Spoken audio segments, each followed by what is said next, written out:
쉬어가는 8월이 될 것이다 라는 전망이 많았었는데요. 어제 오늘 흐름은 또 의외의 모습을 보여주는 시장이어서 또 나름 괜찮은 하루를 보내고 있습니다. 외국인들의 수급이 달라졌습니다. 원달러 환율의 부담은 여전합니다. 그 구간은 1,300원 윗 방향에서 계속 안정을 취하지 못하는 그런 흐름이 나타나는데 그런 가운데서도 외국인들은 자꾸만 유입이 되는 요즘을 확인할 수 있습니다. 7월 말부터 해서 지금까지 오늘 현재도 외국인들은 우리 시장을 공격적으로 팔지 않습니다. 오히려 조금씩 담아가는 모습이 확인되는데요. 일단 지난 7월 28일에 코스피 시장에서 4천억 원 넘게 사면서 웬일이지 했던 그런 때가 있었는데 그 이후로 계속 순매수 행진을 이어나가고 있는 외국인들의 흐름을 코스피 시장에서는 확실하게 확인을 할 수가 있고요. 코스닥은 사실 아직까지는 완벽하게 귀환이다라고 말할 수는 없어요. 하지만 샀다 팔았다를 반복하긴 하면서도 뭔가 전반적으로 예전만큼 팔지는 않는다. 그래도 조금은 유입되고 있다. 이런 분위기를 감지할 수 있습니다. 이런 가운데서 종목별 화려한 장세가 펼쳐지고 있는 것이 어제 오늘의 흐름인데요. 대표적으로 넷카오를 들 수 있겠습니다. 미국 나스닥 지수의 상승세가 연일 이어지고 그 상승폭이 두드러지다 보니 대표 플랫폼 기업인 그리고 그동안 문매를 많이 맞았었던 금리 인상기에는 취약하다 이런 문매를 맞았었던 네이버 카카오의 상승세가 두드러집니다. 지난 7월부터 그리고 지금 현재 8월 초반이니까요. 며칠은 안 돼요. 그 기간 동안 네이버는 무려 14% 정도의 반등을 보여주고 있고요. 카카오도 10% 이상의 반등을 주고 있는 상황입니다. 물론 보유하고 계신 분들, 오래전부터 보유하고 계신 분들은 이 같은 상승세가 우습죠. 한참 멀었으니까요. 그 원금을 회복하기 위해서라면요. 그런데 더 이상은 밀리지 않는다는 데에 좀 의미를 둘 수 있을까요? 일단 네이버 같은 경우는 밸류에이션이 역사적 최하단에 놓여 있다는 분석인데 그럴 수밖에 없죠. 그렇게나 많이 빠졌으니까요. 그리고 이제 중요한 것은 2분기를 기점으로 성장률 하락은 그 추세는 마무리가 되고 3분기부터는 괜찮아질 것이다. 수익 동력 분명히 있다라는 시각들이 이제는 좀 나오고 있습니다. 아직까지는 증권사의 목표가가 줄줄이 하향 조정되고 있는 리포트를 많이 확인할 수 있지만 그래도 그 속에서는 긍정적인 단어들을 많이 찾아볼 수 있는 요즘인 것 같고요. 카카오도 마찬가지예요. 오늘 실적 나왔잖아요. 상반기 기준으로 순이익 사상 최대 기록하면서 플랫폼에서도 그렇고 콘텐츠에서도 그렇고 다양한 성장세가 나타나고 있다. 이런 분석이 나오고 있습니다. 카카오 네이버만 그런가요?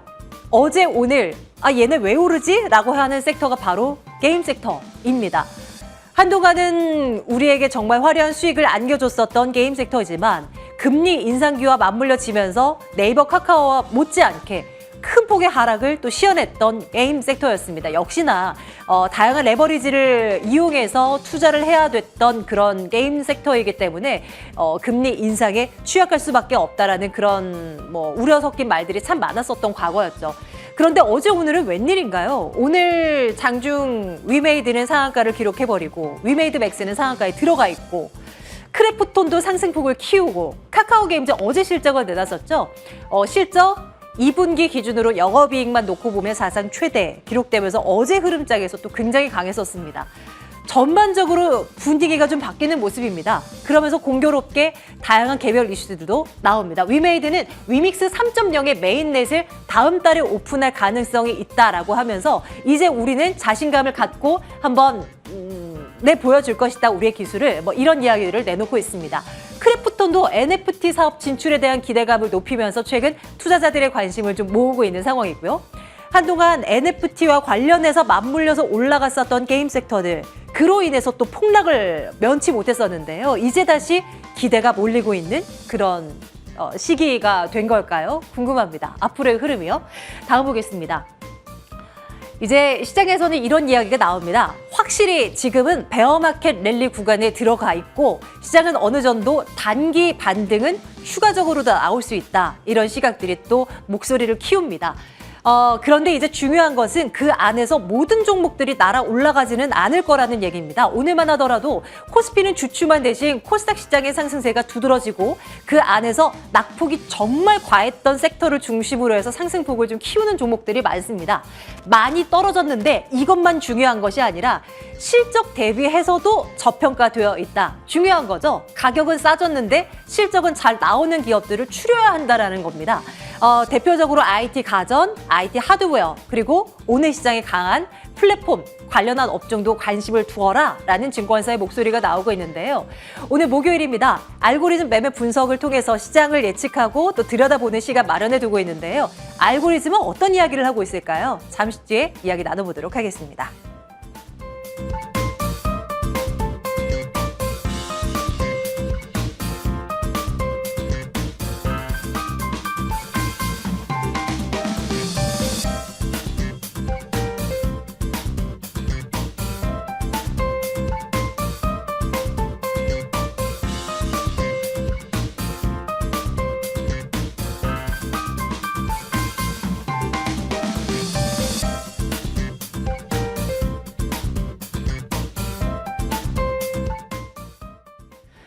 네, 매주 목요일마다 알고리즘 매매 분석을 통해서 시장 들여다보고 있습니다. 오늘은 지난 7월을 총 결산하고요. 우리가 이제 앞으로 바라봐야 되는 포인트는 무엇이 있는지 이야기를 나눠보려 합니다. 자, 오늘 로보피아 투자자문 데이터 사이언티스트 김윤보 과장과 함께 이야기 나눠보도록 하겠습니다. 과장님 어서 오세요. 네, 안녕하세요. 네, 일단은 이제 로보피아의 이제 알고리즘 매매의 성적을 이제 한번 매겨보자고요. 지난 7월은 얼마만큼의 점수를 줄 수 있을까? 100점 만점 중에 몇 점이 나왔는지 저희 한번 이제 분석 들어갈 텐데요. 그래도 꽤 잘 맞춘 것 같은 것이 이제 매주마다 이제 나오셔서 이야기하는 것을 종합해서 보면 코스피보다는 코스닥이 월등히 강할 것이고 어느 정도 이제 반등을 시도할 것이다라고 했는데 이 큰 골격 자체는 100점이란 말이에요. 분석 한번 들어가 볼까요? 네, 일단은 7월 증시에 대한 리뷰를 한번 진행을 해보면 될 것 같은데요. 화면을 보면서 같이 한번 보시면 좋을 것 같습니다. 우선은 이제 그 화면을 보시면은 좌측 항목의 경우에는 이제 저희 흔히 G20라고 하죠. 주요 20개 국가들의 총 26개 인덱스를 이 회사에서 매월 이제 분석을 하는데 그 분석 결과를 표시한 항목입니다. 화면을 보시면은 이제 우리나라 같은 경우에는 이제 코스닥이 이제 7월 7.8% 상승을 해서 20개 국가 중에서 5위를 했고요. 그리고 코스피의 경우에는 5.1% 상승을 하면서 13위를 기록을 했습니다. 이제 이렇듯이 국내 증시가 전반적으로 글로벌 다른 증시들 대비해서는 강한 상승이 나타났고요. 특히 이제 방송을 통해서 여러 번 말씀을 드렸지만은 그 중에서 국내에서도 코스닥이 코스피 대비 더 양호한 성적을 거두었습니다. 그래서 이제 국가별 항목들을 보시면은 이제 아르헨티나 같은 경우에는 지난 5월에 초인플레이션 현상을 겪으면서 물가가 60.7% 폭등을 했었는데요. 역설적으로 수익률 1위를 기록했습니다. 무려 38.53%인데요. 이렇듯 이제 아르헨티나 같은 경우에는 이제 주식을 소고기로 하는데 소고기 관련된 주요 부위들이 2배 이상 상승을 하면서 인플레이션에 대한 우려가 컸었는데 오히려 수익률은 1등을 기록을 했어요. 결국에는 하이퍼 인플레이션 기조 속에서도 이렇게 주가 급등한 특이한 데이터가 확인이 됐고 유사한 사례들은 2018년에 베네수엘라가 실제로 이런 일을 겪었던 적이 있습니다. 앞에 말씀 주셨던 표 다시 한번 볼게요. 이제 좌측 표를 이제 국가별로 쭈르륵 수익률을 나열을 해서 저희가 확인을 한 거고요. 과장님 다음에는 왼쪽 오른쪽 떼어주세요. 이거 TV로 보면 하나도 안 보이거든요. 네. 오른쪽 표 볼게요. 오른쪽 표는 뭐 업종별로 지금 나눠진 건가요? 예, 우측 표 같은 경우에는 이제 흔히들 글로벌을 많이 쓰는 업종 분류가 긱스라는 분류법이 있는데요.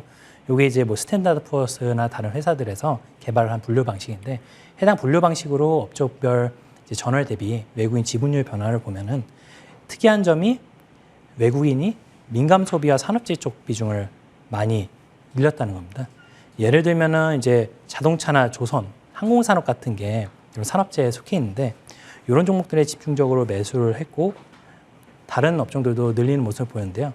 항상 이제 매주 말씀드리지만 이 마켓 메이커인 외국인이 어떤 업종을 사냐, 요거를 매월 또는 이제 주 단위로 체크를 해보시면은 향후 시장을 대응하는데 도움이 되실 거라고 생각됩니다. 네. 자, 이제 매번 뭐 우리 주식 참가자분들은 다 아시겠지만 우리 시장은 사실 외국인이 도와줘야 예. 시장의 활력을 찾고 또 끌어올려집니다. 그래서 이제 종목별로 들여다보더라도 외국인들의 수급이 얼마만큼 들어오느냐를 참 중요하게 생각하기도 하는데요. 이런 것들을 우리가 이제 체크해볼 필요가 있겠죠. 올해 전반적으로 외국인들 투자 동향은 어땠는지도 한번 살펴볼게요. 상반기에는 그냥 주구장창 팔았던 그런 상반기였었잖아요. 예, 그렇습니다. 하반기는 좀 달라지고 있는 것 같아요. 네, 결론적으로는 7월 한 달은 지난 1월부터 6월까지와는 다른 모습을 보여줬습니다. 화면을 같이 보시면 좋을 것 같은데요. 이제 화면을 보시면은 이제 거래소에서 코스피의 경우에는 7월까지 총 13.8조를 매도를 했고요. 코스닥에서는 4.1조를 매도를 했습니다. 그런데 7월 같은 경우 다른 현상이 나타났는데 거래소에서는 2.3조를 매수를 했고요. 이거는 이제 2022년 월간 기준으로는 처음 발생한 이벤트입니다. 그리고 이제 우측의 표를 보시면은 1998년 IMF부터 현재까지 매년 외국인 지분율 변화를 나타내는 표인데요. 네. 가장 높았던 때가 2004년에 41.98%이고 가장 낮았던 때가 2008년에 금융위기 당시에 28.74%입니다. 지금 거의 30%잖아요. 네, 현재도 30.96%로 낮은 맨 아래. 수준인데요. 네, 네. 여기서 이제 올해 중에 보셔야 될 포인트는 과연 이 지분율 포인트가 30%대를 깨느냐 마느냐, 요게 좀 관건이라고 볼 수 있겠습니다. 네, 네. 이 외국인들이 현물 못지않게 본격적으로 선물 시장도 관심을 갖고 있다라는 것이 이제 알고리즘 매매를 통해서도 또 시그널이 나오고 있다라고 들었는데요. 이것도 한번 표를 한번 볼까요? 네, 특히 이제 선물 같은 경우에는 2017년 3월에 이제 계약 단위가 50만 원에서 25만 원으로 바뀌었어요. 그렇게 되면서 쓸 수 있는 레버리지의 비율이 거의 13배까지 올라와 있는 상태이거든요. 그렇기 때문에 마켓메이커 외국인 입장에서는 선물 시장을 활용하는 게 이제 더 매력적일 수밖에 없습니다. 그래서 선물 현황을 보시면은 화면 통해 보시면 될 것 같은데요. 네.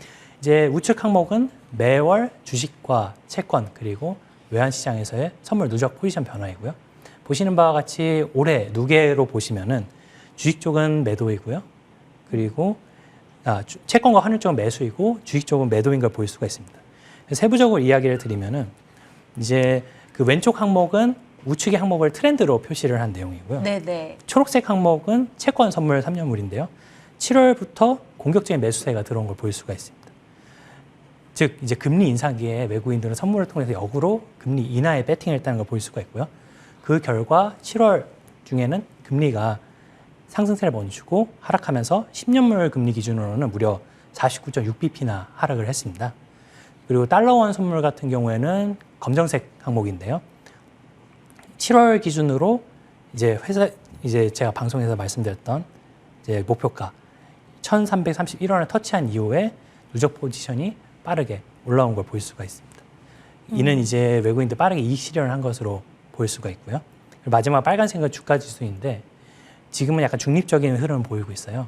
그렇기 때문에 특히나 주식시장의 경우에는 향후 외국인들의 포지션 변화를 더욱더 유념하게 보셔야 될 것 같습니다. 네.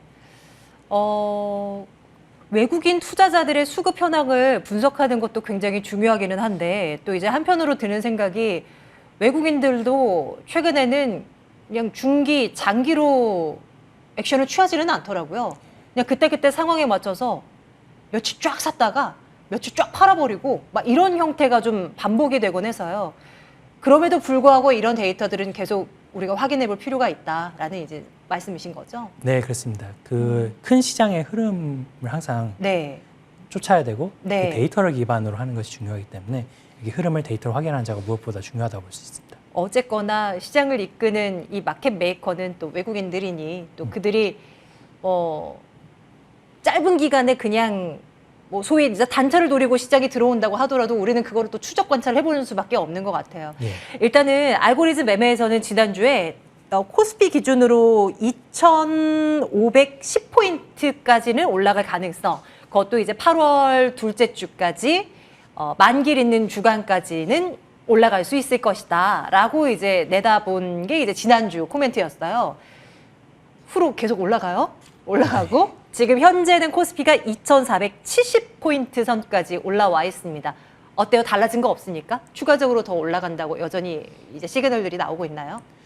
우선은 결론적으로는 그 시장의 흐름은 계속 좀 지켜봐야 되는 상태라고 보고 있고요. 큰 그림 자체는요? 네. 그렇지만 이제 아직 안심하기 이르다. 특히나 지금 이 변동성이 크고 변곡이 워낙 큰 구간이기 때문에 이 단순히 일간이나 월간 흐름을 본다기보다는 분기나 연 흐름을 같이 봐야 이 시장의 방향성을 볼 수가 있어요. 네네. 그래서 이제 자료를 보시면서 화면을 보시면서 한번 체크를 해보시면 좋을 것 같은데요. 네. 보이시는 왼쪽이 화면은 연간, 오른쪽이 분기 왼쪽은 기준? 연간, 우측은 분기 네. 차트입니다. 그 우측의 분기 항목을 먼저 보시면은 중요하게 보는 저항 포인트가 2,445포인트예요. 그래서 이제 방송을 지난 28일에 했을 때 네. 그때부터 이번 주 화요일까지 그 포인트 지대에서 이제 파동을 만들고 그리고 이제 돌파를 하면서 지금 2,461포인트대 1포인트에 마감을 했었어요. 결국에는 1차적인 저항대는 돌파가 된 상태라고 보실 수가 있는데 좌측을 보시면 이제 연간으로도 체크를 해봐야 되거든요. 연간으로 보시면 저항대가 2,474포인트로 확인이 되고 있어요.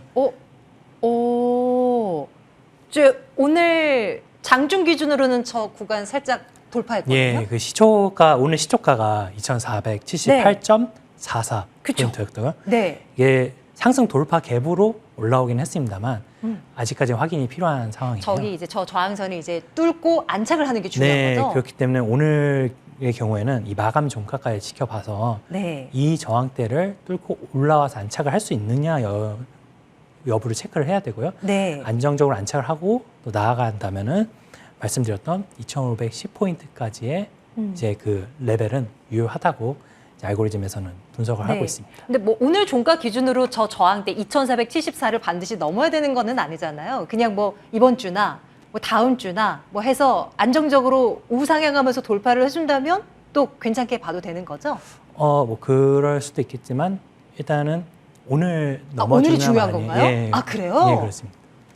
뭐 특별한 이유가 있는 건가요? 이게 오늘 기준으로 저 알고리즘 저 차트를 뽑았기 때문인가요? 그렇다기보다는 이 지금 그 갭을 넘어서 올라오지 않았습니까? 네네. 그 갭이라는 게 그 지켜주냐 마느냐도 어느 정도 좀 중요한 부분이 있거든요. 그렇기 때문에 근데 그렇다고 이제 오늘 못 넘었다고 이게 뭐 하락의 시작이다 그런 말씀은 아니지만 일단 하루하루 장의 하나의 포인트로서 말씀드리면 오늘 이 자리를 지켜주냐 마냐가 이제 다른 날에 비해서는 중요하다고 말씀드릴 수가 있겠습니다. 네, 뭐 어쨌거나 지금 현재 상황으로는 1포인트 차이거든요. 예. 지금 우리가 오늘 종가 기준으로 한번 달성됐으면 좋겠다는 구간은 2,474포인트입니다. 알고리즘에서는 이렇게 이야기를 하고 있는데요. 만약에 이것이 돌파가 되고 안정적으로 안착이 된다면 2,510포인트 선까지는 그래도 좀 무난하게 좀 안심하면서 갈 수 있을 거다. 단 전제 조건이 있습니다. 큰 그림에 있어서는 아직은 잘 모른다. 아직은 확인해야 할 변수들이 너무나 많다. 불안한 상황이 조금 크다. 뭐 이런 것들은 이제 예의주시하면서 봐야 될 것 같아요. 보통은 이제 지수 볼 때 일간 차트로 우리 개인 투자자분들은 많이 보시. 저도 그러한 것 같아요. 그런데 이제 조금 더 큰 그림, 분기 기준으로도 연간 기준으로도 한번 선을 그어가면서 한번 공부를 해보는 것도 필요한 것 같아요. 네. 자, 계속 보겠습니다. 이제 뭐 다음은 우리가 알아볼 이야기는 어떤 걸까요? 코스피 코스닥 비교 차트 있는 것 같은데요. 볼까요?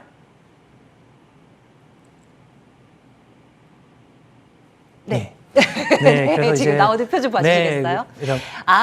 코스피와 S&P 500 간의 상관계수군요. 예, 그래서 상관계수라기보다는 이 페이지는 코스피와 미국 증시를 대표하는 S&P 500 그리고 코스피와 코스닥 중에서 어느 시장이 상대적으로 더 강한지를 볼 수 있는 지수 흐름만 딴 거예요? 네, 그래서 이 상대 비교를 한 스프레드 분석입니다. 이거를 좌우 해석법을 각각 설명을 드리자면 지금 그 차트의 선의 흐름이 위쪽으로 가게 되면은 좌측 차트의 경우에는 코스피가 우위인 시장이고요.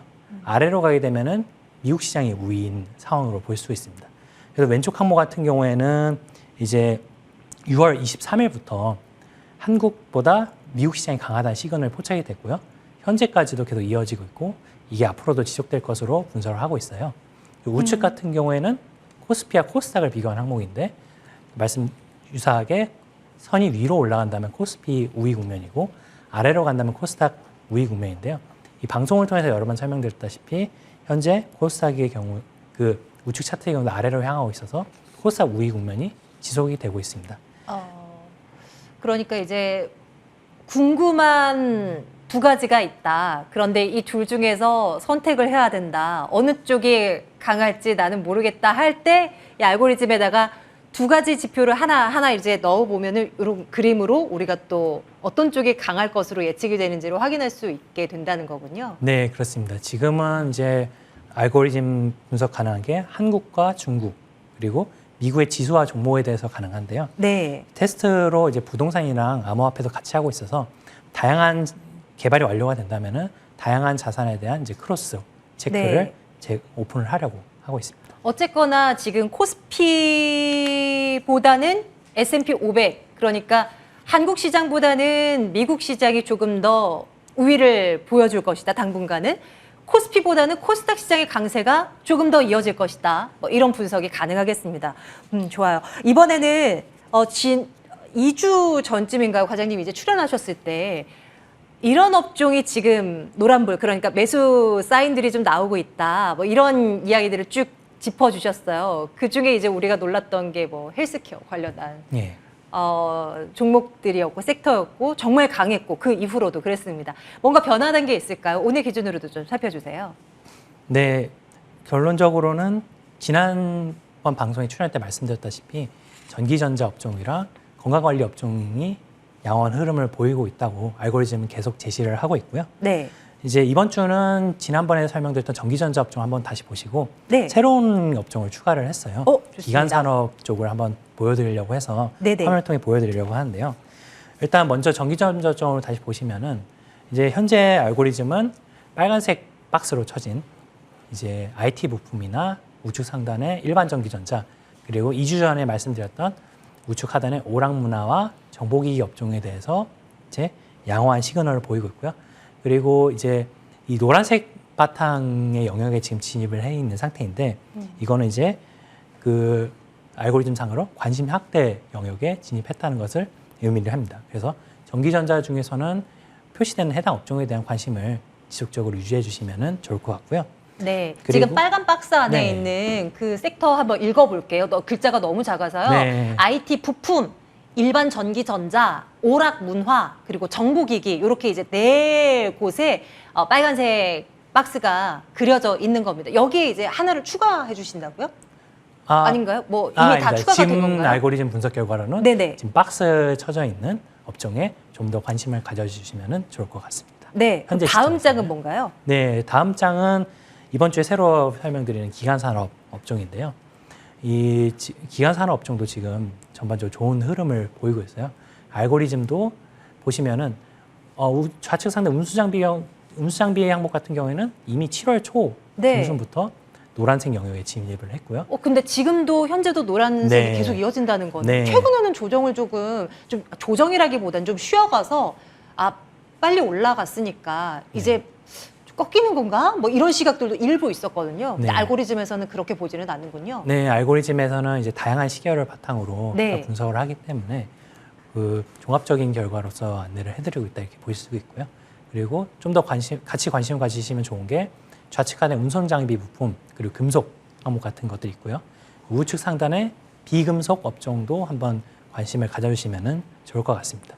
한동안 이 섹터를 중심으로 해서 관련한 분석 자료를 봤을 때 죄다 파랑이었거든요. 예. 죄다 파랑이었고 그나마 조금 나은 상황이라고 봤던 것이 흰색으로 되어 있는 부분이었는데 최근에는 노란색으로 이제 매수 가능한 시기? 이렇게 얘기를 하나요? 매수 가능한 시기? 상승이 예측되는 구간? 뭐 이렇게 보나요? 그렇다기보다는 전반적인 전체 시장을 봤을 때 네. 어느 업종이나 종목에 좀 더 관심을 확대하면 좋을 것이다. 관심을 이렇게 보시면 확대하면 좋다가 네, 이제 그렇습니다. 노란색이다. 네, 예, 그렇습니다. 알겠습니다. 이번에는 중국 쪽으로 한번 가보겠습니다. 최근에 이제 펠로시 미국 하원 의장이 대만을 방문하면서 그 전날이었죠. 중국 증시가 폭락을 했었고, 물론 지금 어제도 그렇고 오늘도 그렇고 뭐 그냥 옆으로 기기는 하나 뭐 큰 폭으로 이제 밀려나서 또 이제 깜짝 놀랐습니다. 워낙에 이제 중국 증시에 대해서는 상반기 동안 워낙 홀로 강했었던 그런 시장이었기 때문에 혹여나 달라지는 건가 이런 예측들도 나오고 있는데요. 이걸 알고리즘 매매는 일찌감치부터 예측을 했다면서요? 아, 예, 뭐 사실입니다. 한번 보죠. 일단 그 방송을 통해서 항상 말씀드리지만은 그 어떤 소문이 들려오고 한다면은 항상 데이터를 먼저 확인하시는 것이 중요한데요. 실제 데이터를 통해서 알고리즘 분석한 결과를 화면을 네. 통해 보시면은 이제 펠로시 하원 의장의 방문이 예정됐다 이렇게 뉴스로 나온 시점이 현지 시간으로는 7월 19일입니다. 7월 19일. 그런데 이제 화면을 보시면은 이제 중국과 홍콩의 경우에는 7월 11일에 노란색에서 하얀색, 즉 오. 중립 영역으로 먼저 넘어간 것을 확인할 수가 있어요. 특히 홍콩의 경우에는 7월 22일에는 파란색으로 전환되면서 회사에서 판단하기로 리스크 관리를 해야 되는 영역까지로 오, 진입을 네. 했었거든요. 네네. 현재도 리스크 관리 영역으로 진입해 있는 들어간 상태이고요. 상황이고요. 그리고 가장 이제 연관된 대만 같은 경우에는 네. 이미 6월 10일쯤부터 파란색 영역, 즉 리스크 관리 영역에 들어와 있고 아직도 파란색 리스크 관리와 중립인 흰색 영역을 계속 오가고 있는 상태예요. 이처럼 이제 알고리즘은 특정 지역이나 국가의 큰 이벤트가 발생하기 전에 시그널을 이렇게 변화를 해서 제시를 하게 되거든요. 그렇기 때문에 갑자기 이렇게 시그널이 급속하게 변화가 됐다. 그렇다면 해당 국가나 지역의 이슈를 한번 체크를 해보시면서 네네. 과거 변화에 미리 대응을 하시면은 이런 리스크에 좀 더 빠르게 대응하실 수 있을 것으로 생각하고 있습니다. 네. 최근에는 해외 투자에 대한 관심도 워낙 많으시고요. 최근 이제 상반기에 중화권 증시가 워낙에 강했기 때문에 이쪽으로 또 자금을 한번 넣어봐를 고민하고 계시는, 뒤늦게 고민하고 계시는 분들도 계실 텐데요. 지금은 또 상황이 달라졌다는 것을 알고리즘 매매를 통해서, 분석을 통해서 한번 확인을 해봤습니다. 자, 오늘은 여기까지 할게요. 로보피아 투자자문 데이터 사이언티스트 김윤보 과장과 함께 말씀 나눴습니다. 과장님 고맙습니다. 감사합니다.